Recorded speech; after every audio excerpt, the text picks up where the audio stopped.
for joining me, brother. No, thanks for having me on, buddy. All good. So, Brett, where did it start, man? Your footy career. Take us back, mate. Wow. To the early days, mate. Well, the early days, I started playing footy in a town called Mackay. Place like, kids of Benny Barber. Wendell was from Mackay. Brett Dallas, Shannon Haggerty. Plenty of people that I looked up to and wanted to follow in their footsteps. But I was only 7 when I started. First game, broken arm. Mum told me, get back out there, toughen up. There's nothing wrong with you. So I guess that sort of, I played on with the broken arm, and that might have been the telling factor that I had a bit of, a bit of drive and was willing to take a bit of pain for the goal that I wanted. And, so I played junior footy all the way through in Mackay. Got to the age I was signed to the Broncos at 15 on what they call a scholarship. So they sort of they help you with your schooling, and you go down for camps, and then you're pretty much affiliated to them exclusively without signing a professional contract because you're too young. And then at the age of 17, we agreed that as soon as school was over, I'd go down to Brisbane. I had family down there. So I went down, moved there with them. And, within 6 months, I was lucky enough to debut for the Broncos at 17 and a half, I think I was, when I did debut. And, Alfie had broken his thumb, or, something like that happened. And the way Wayne works, he doesn't tell you till the 19th, the last hour, and because he's good at just not lumping too much pressure on young fellas, and like he did with Queensland, he just let them go and be the players that they are. And you see what Harry Grant and Cameron Munster and them are doing. That's down to Wayne's. I guess he's just got a knack of knowing how to ignite a player without putting too much pressure on them. Everyone says that about so him. I debuted. Man, he's more so, looked as like a father figure. Obviously, the age he is, he was an old man when I was debuting, so he's only getting older. It's amazing how he's doing it. How old is he now? Is he 107? Mate, he's got to be close to 90 at least. No, I think he's 70-odd, 70-something. Yeah. And he doesn't look like stopping anytime soon either. So he's going well, mate. The thing with him, he's consistent with what he does. Like, we went through one year. I think it was 2016. We lost our first 8-9 in a row. And he never hit the panic button. Like, we had a gun side, we just weren't clicking, and never pushed the panic button. And we went on winning. I think we won like 10 straight. And myself and Neville had we had to move on halfway through the year for an indiscrepancy. It was multiple things, but they went on to win the premiership that year. Like, he's just a master of trusting the process and trusting his players. So we're going back to my debut. It was 17. I played Queensland 19s versus New South Wales 19s on a Wednesday night. And and then Alfie had hurt his thumb, and he flew me down like day before, and sat me on the bench, and we played St. George. I think we played at SFS. So it was like within 4 days I'd played, gone from Queensland 19s to debuting for the Broncos, and I ended up playing a few games that year. Went pretty well, and he gave me the 7 jersey for the next couple of years, which through bad form, and I did play well in patches, but I wasn't consistent. I wasn't. I didn't really know what it took to be a professional, a real professional, like, which means, living footy outside of that bubble.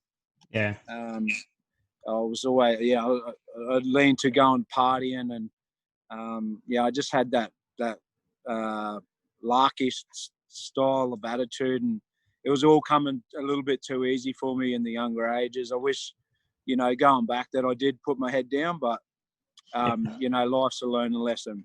It would have been hard at 17, but man, kind of coming in and making a decision. You know what I mean? Yeah, like you think in Brizzy too, man. Like it's the mecca of footy pretty much. So we could go anywhere, and didn't have to be paid for too much. And I had a great time, but if I was to live it all over again, I would have put my head down and probably waited till either my footy days were over or till the right time to enjoy that sort of stuff. Yeah, definitely, man. Mate, what was your mindset like at 17? Making your debut. Were you confident going into it, or you just didn't really? I was held. Yeah, no, like obviously you're nervous, but I was held confident. I'd been training with the squad for like two years leading up. I'd go down for like Christmas pre-season and train, and Wayne would just throw me in the deep end. With players like Tallis, Webke, Sivanasiva.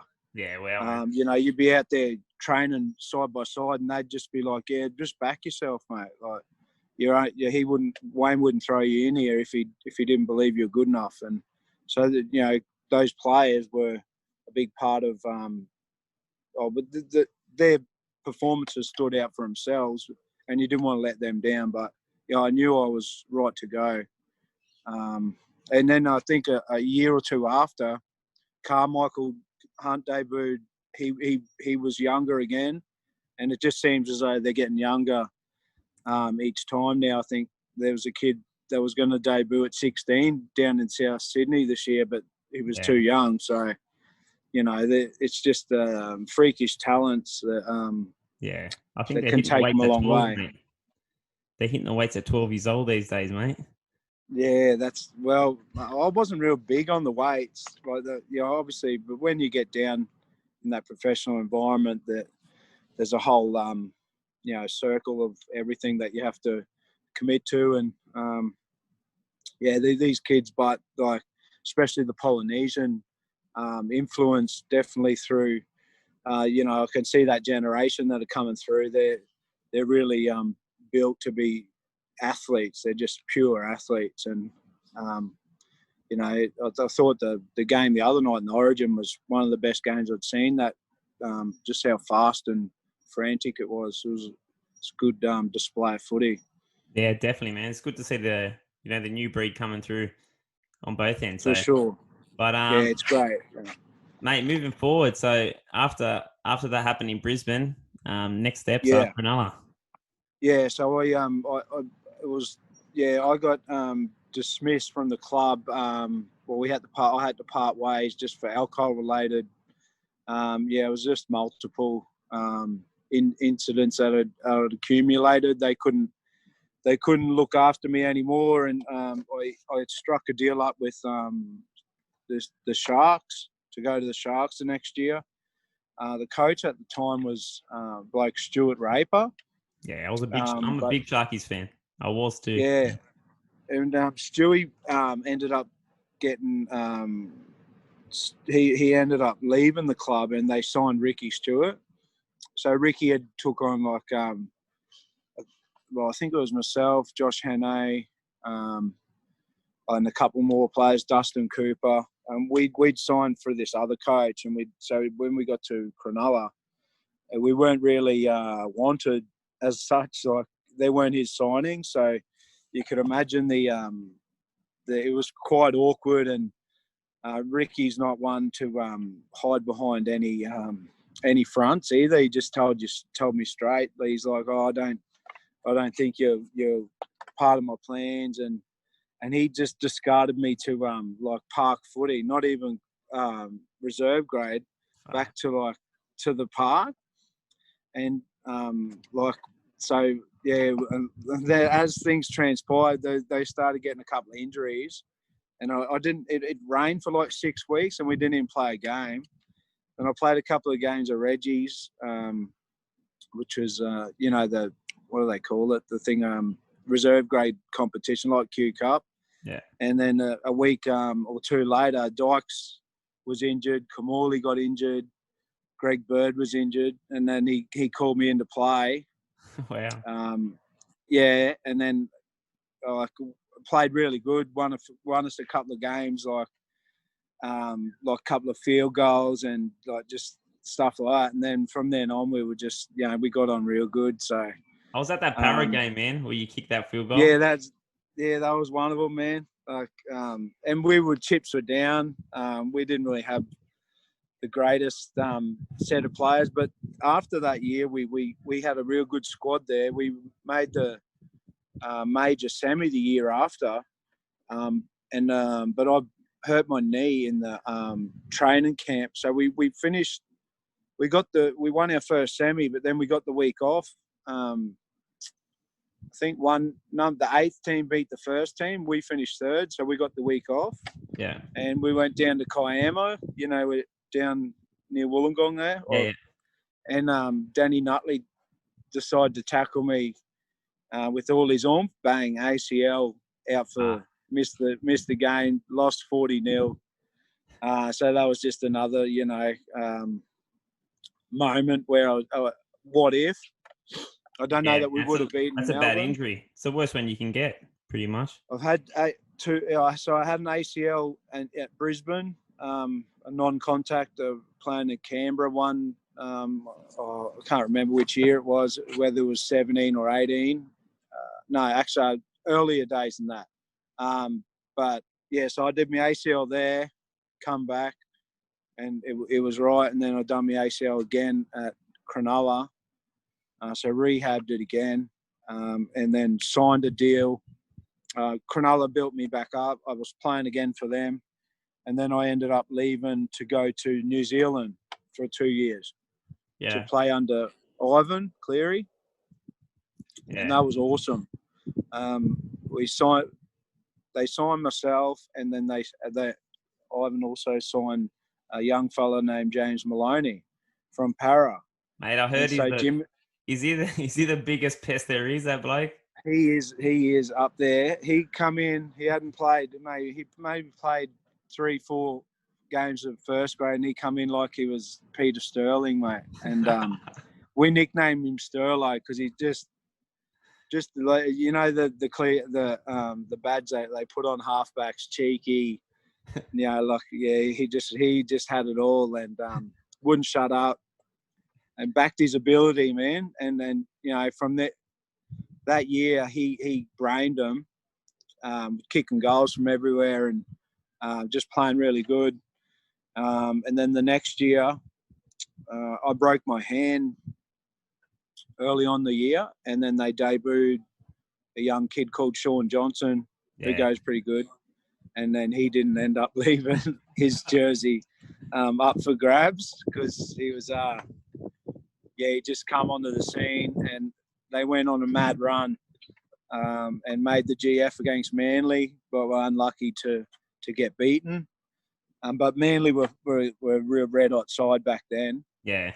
And we made the grand final for the reserve grade as well. We got beat as well, so it wasn't a real nice day. What's it like, but mate, getting an injury, going through it, like, bro, going through 2 ACLs and then breaking your hand after. What's it like, man? Mate, I don't know. You sort of when it first happens, you're just deflated. You think the world's gonna end, and sort of your world is footy at that time. So when they do occur, everything shuts down. Everyone around you suffers because you're suffering, and but you learn. You got to get back up and give your best. So you put everything into your rehab, knowing that if you do everything right, that you can get back or even better to the point that you were at. And I guess that was an attribute instilled by my parents and and some of the players that I got to play with and that I adored growing up. Joey was one. I got to play against him, but he come back from some cruel injuries and was better than the version that he was before. Yeah. I don't know. It's just a never give up attitude. Who was the hardest worker? Who was the hardest worker you played with, or your biggest influence, man? The hardest, Webke was one that worked. I'd seen him have we had a semi against North Queensland at Dairy Farmers. I'd seen him have microscope on his knee immediately after a game, and then the next in 7 days go and play 80 minutes in the semi. Crazy, man. 7 days later, bro, and just like a Trojan, man. Like that, it's some inspiring stuff. Probably one of the toughest would be Tony Carroll. Oh yeah. His when he hits you, man, just it's like you lose your skeleton. He's just a freak. Are those boys? Because when I was talking to Patton, he said Marco Milli at training, he would go 200%. Like even when you're wrestling, it wasn't like didn't give a shit who you were. Were there plays? Was Webke a player like that at training too? Yeah, Ogre, and I think Mark. I played with Mark over in Hull when I went to England. Yeah, and he the reason that's a big reason to Andrew Ryan was another that just tough. Tony Grimaldi. Grimaldi. Yeah, these guys just full tilt always. That's how. And Webke was the same. If at train, he'd just run full tilt. If you didn't, if you weren't willing to do the same, you're going to get hurt. Simple as that. And that's what breeds culture. They expect no less when they're doing that. And you get some guys that weren't great trainers. Like Tony Carroll wasn't a great trainer. Gordy wasn't a great trainer, but come walk across the line at game day, like they just do it. They just another one's Gal. I'd say he was terrible. Some of his training efforts, like we used to do a 4 and 5. Him and Greg Bird couldn't even finish this 4 and 5 in four laps of the field in 5 minutes. They'd be at the back, like arse hanging out, and then Ricky would make us go again. But on game day, man, like you just can't get him off. You just fit, and just it's all upstairs, eh? Man, it was funny. I was reading Gal's book, and he was saying him and Birdie back in the day when Ricky Stewart went to the club. He goes, "You two are going to have a blue, man." Like, apparently they were so competitive, eh? Yeah, and then mate, but real good fella. They did it it wasn't like that. No malice. They did it in a way that made each other better. Greg's one of my closest mates, and he'd think he could beat you at anything. Like, a game of golf, it's competitive. Game of soccer, it's he just loves it. Mate, that was a great year. Yeah, it was, man. We actually we had some unsung heroes like lad Fraser Anderson. I think he's over playing in Japan rugby now. Missy Talapapa. Oh man, we call him Benjamin Button. He's still playing, man, over in England. Still going. Still going, fit as a fiddle.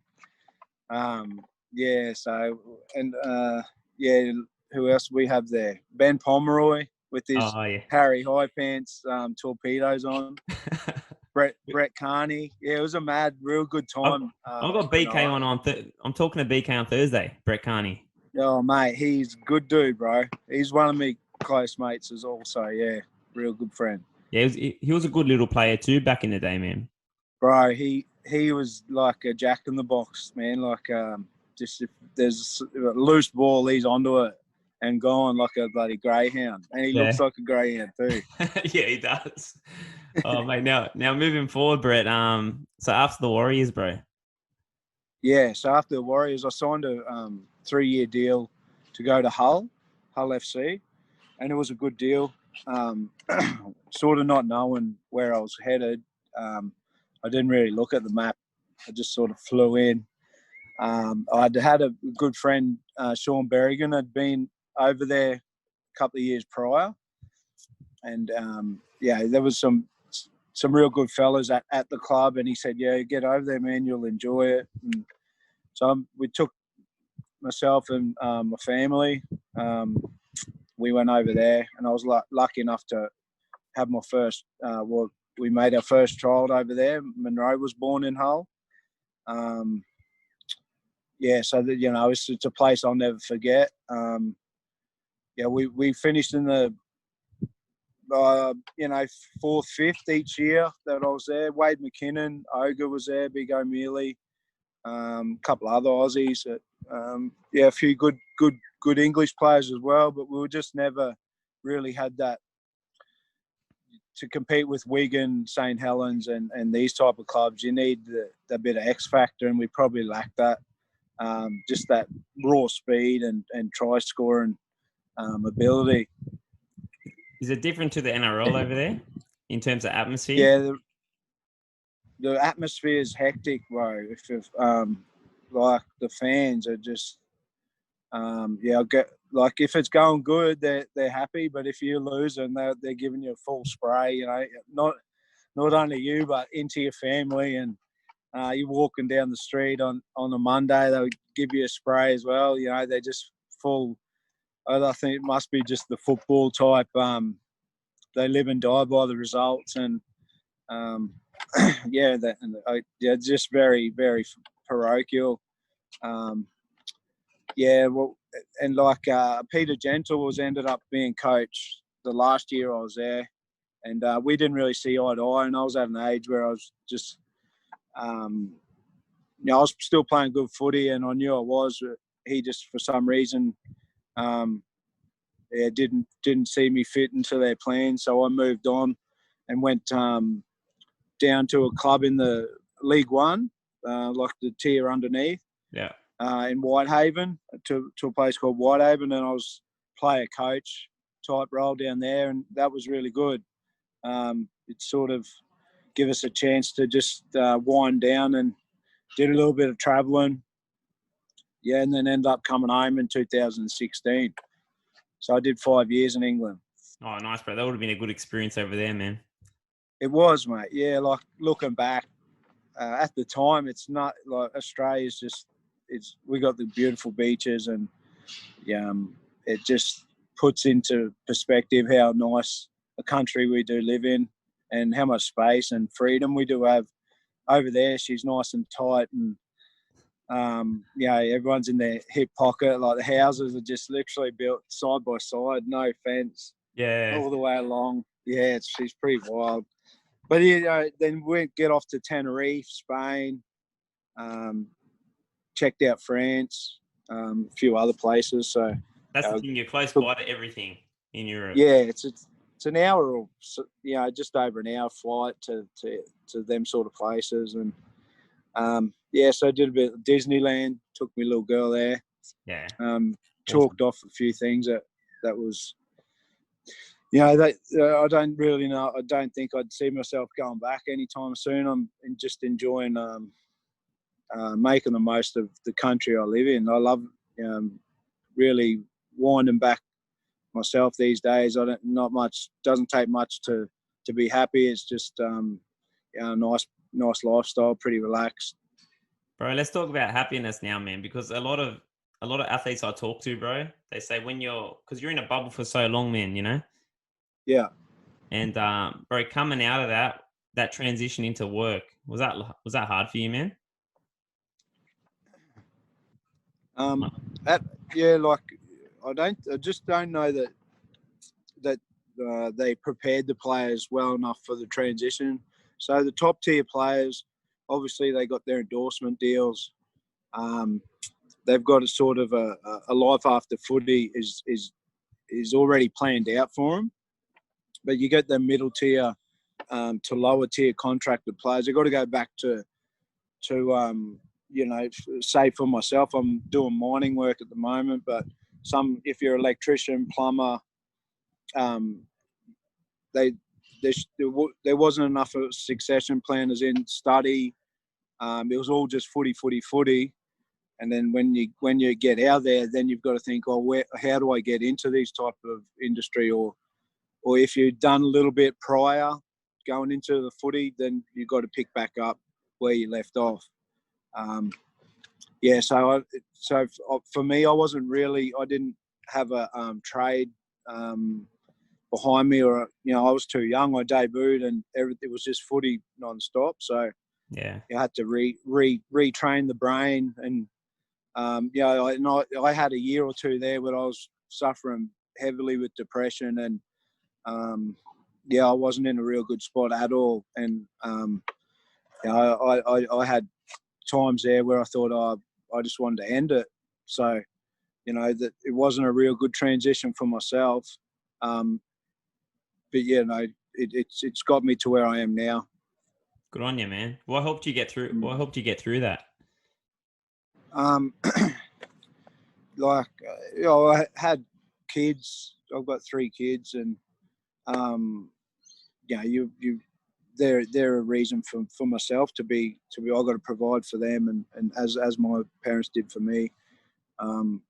But when you're suffering with heavily with depression, you don't see outside nothing but that tunnel, man. And I don't know. I just one Christmas made a decision. I just can't keep going on like this. There was too many people in and around me that were suffering, and I was drinking too much, and just wasn't showing any care for anyone or myself. And I just flipped the whole mindset and got back to exercising and getting me endorphins running, and taking care of myself mentally, physically, and spiritually. And I just try and live by that at the moment. Good on you, bro. Exercise is so important, huh?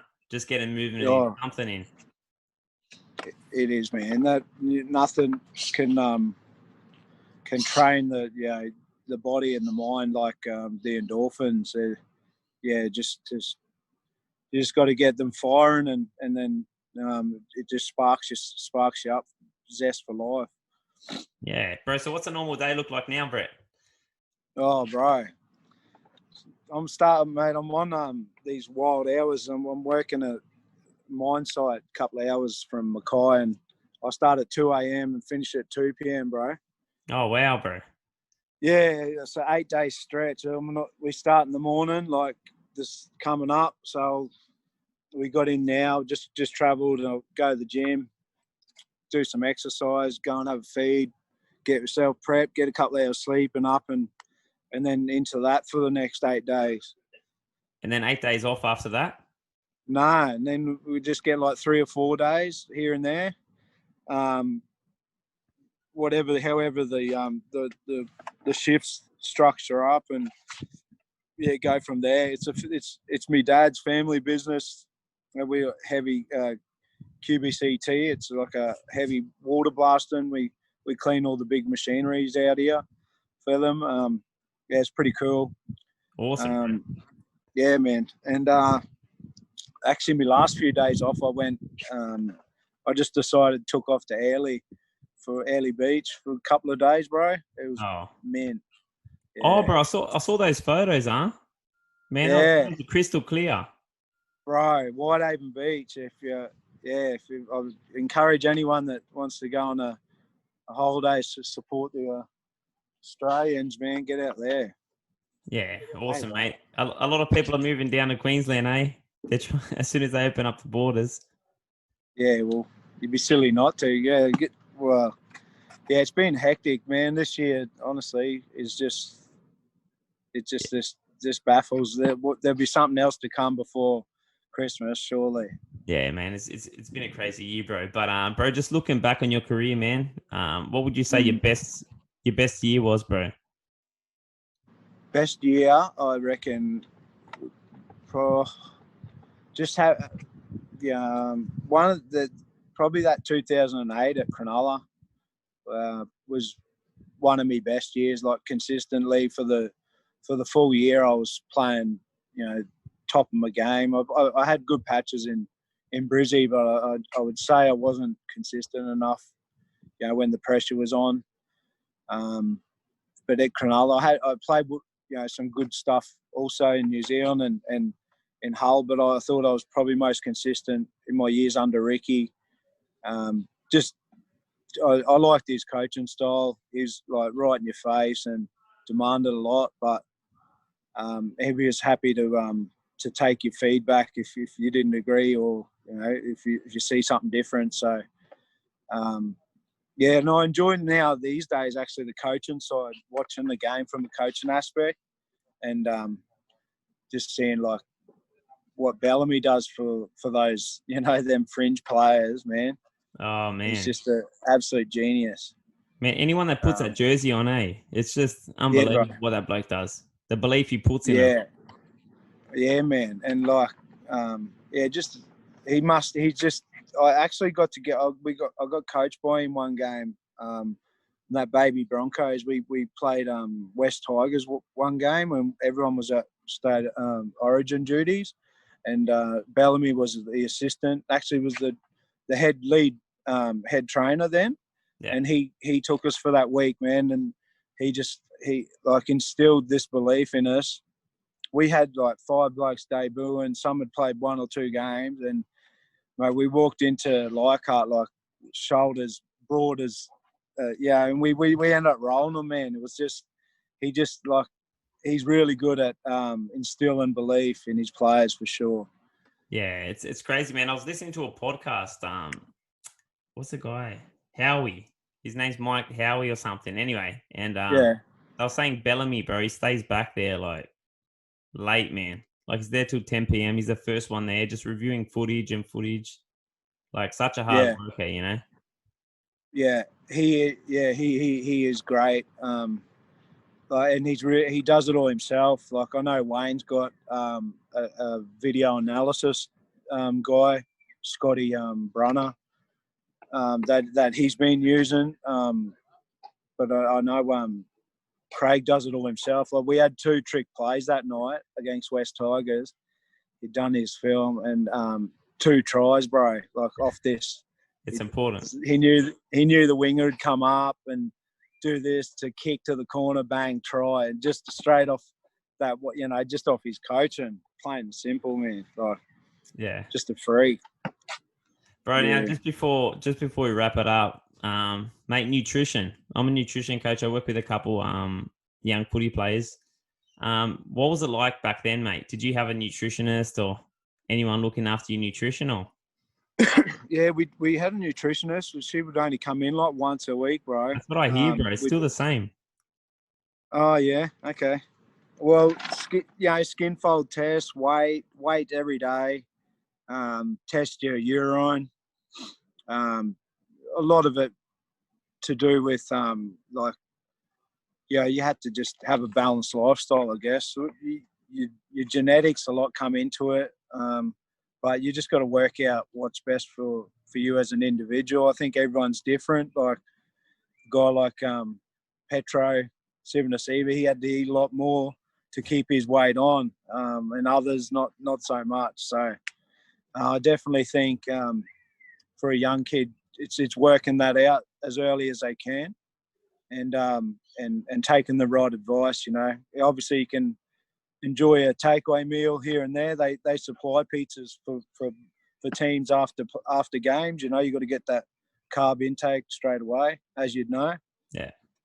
But it's just getting the right advice and following that. Awesome, bro. And mate, what do you want to leave people with, bro? A last one for a young kid coming up.